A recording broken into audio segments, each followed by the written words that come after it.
Halo semuanya, nama saya Benedikta Dwi Juniarti, NIM 201041717107, kelas A1, jurusan Manajemen, mata kuliah E-Marketing, dosen pengampu Bapak Adi Mursalin, SEMM. Pada video kali ini, saya akan menjelaskan materi tentang digital marketing. Apa itu pemasaran digital marketing? Pemasaran digital dapat digambarkan sebagai promosi produk dan layanan secara aktif, menggunakan saluran distribusi digital sebagai alternatif dari media yang lebih tradisional seperti televisi, media cetak, dan radio. Konsumen saat ini lebih sadar akan pesanan pemasaran di sekitar mereka, membuat mereka cenderung mengabaikan iklan atau bentuk komunikasi pemasaran lain. Menurut Seth Godin, penulis Permission Pemasaran, konsumen saat ini menerima kira-kira 1 juta pesanan pemasaran rata-rata setahunnya. Pemasaran digital. Konsumen yang kewalahan menjadi mahir mengabaikan pesanan pemasaran dengan cara yaitu filter email untuk memblokir spam. Ada juga caranya perekaman video digital (DVRS) untuk melewati iklan. ID penelpon untuk menyaring telemarketer dan mendaur ulang potongan surat langsung tanpa membukanya. Jaringan 4 besar, yaitu ada ABC, NBC, CBC, dan Fox. Semuanya mengajukan gugatan terhadap penyediaan kabel satelit dish network pada tahun 2012. Setelah memperkenalkan DVR, baru fitur yang memungkinkan pemirsa dish untuk melewati secara otomatis iklannya. Selanjutnya, ada profesional bisnis dan pemasaran menyebut kejenuhan ini sebagai kekacauan, di mana ada kultur. Kultur adalah masalah utama pemasar saat ini. Dan yang kedua itu ada biaya penjualan hampir 3 kali lipat selama dekade terakhir. Dan yang ketiga itu ada konsumen, di mana saat ini memiliki kepercayaan yang rusak dengan tradisional sarana pemasarannya, yaitu media penyiar, media cetak, dan lain-lain. Bagaimana sih kekacauan berdampak pada pemasaran? Yang pertama, pemasaran menentukan secara memotong kekacauan secara efektif, berkembang secara finansial. Dan yang kedua, yaitu pemasaran digital kreatif, berpikir bebas dalam pendekatan mempromosikan produk dan layanan perusahaan.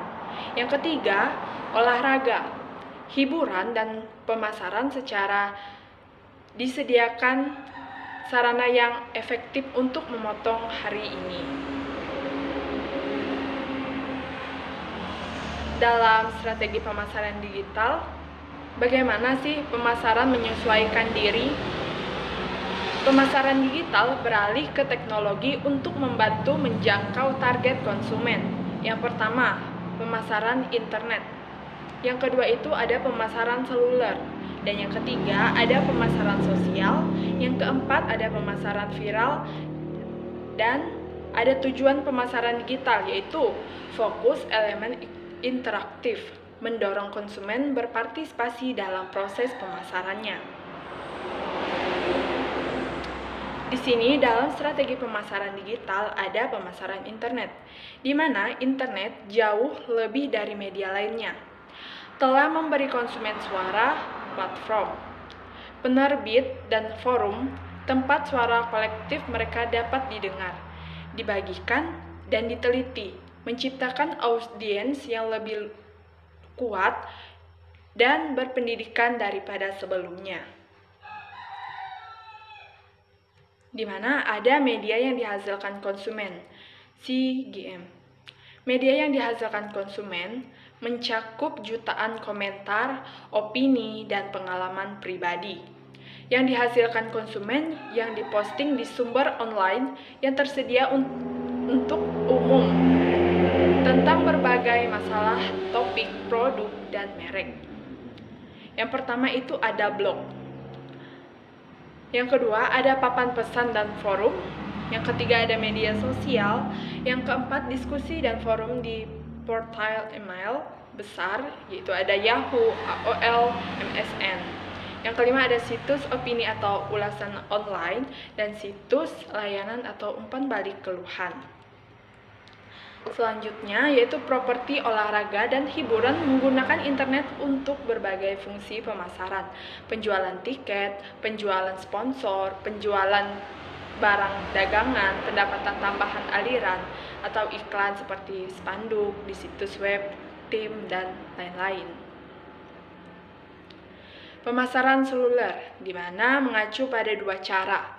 Pemasaran yang berbeda yang pertama merujuk pada pemasaran di perangkat seluler, itu seperti telepon seluler. Sementara yang lain lebih tradisional, dimaksudkan untuk menggambarkan pemasaran saat berpergian. Dan dalam pemasaran seluler memiliki area pertumbuhan potensial yang sangat besar.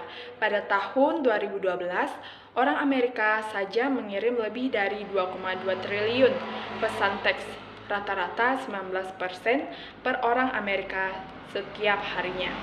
Yang kedua itu ada iklan seluler meraup 8,9 miliar pada tahun 2012 dan naik 82,8% dari tahun 2011. Salah satunya yang utama, driver pertumbuhan ini adalah menyatakan bahwa sebagian besar konsumen memiliki perangkat seluler hampir sepanjang waktu dan sifat perangkat yang selalu terhubung.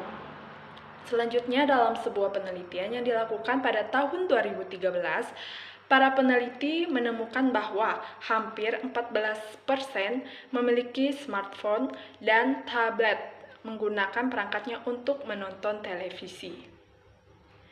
Adapun pemasaran seluler mengacu pada dua cara pemasaran. Selanjutnya ada strategi pemasaran digital, yaitu aplikasi baru-baru ini mendapat banyak popularitas di kalangan konsumen. Aplikasi adalah program perangkat lunak individual yang dirancang untuk berjalan di internet, komputer, ponsel, atau perangkat elektronik lainnya, yang biasanya dirancang untuk meningkatkan fungsionalitas atau kemudahan pengguna. Selanjutnya, strategi pemasaran digital, di mana ada media sosial, menggambarkan teknologi dan praktik online yang digunakan orang untuk berbagi konten, opini, wawasan, pengalaman, perspektif, media, dan untuk berinteraksi. Dan ada juga pemasaran media sosial, yaitu di mana proses pemasarannya atau marketingnya melalui media sosial seperti Facebook, Instagram, atau Twitter. Dan ada juga strategi pemasaran itu ada pemasaran viral, di mana viral marketing menggambarkan setiap strategi yang mendorong individu untuk menyampaikan pesan pada orang lain. Viral marketing versi iklan dari pemasaran digital. Baik, mungkin cukup sekian yang dapat saya sampaikan atas presentasi yang dapat saya bagikan sekarang. Atas perhatiannya saya ucapkan terima kasih. Sampai bertemu kembali lagi di video selanjutnya. Terima kasih.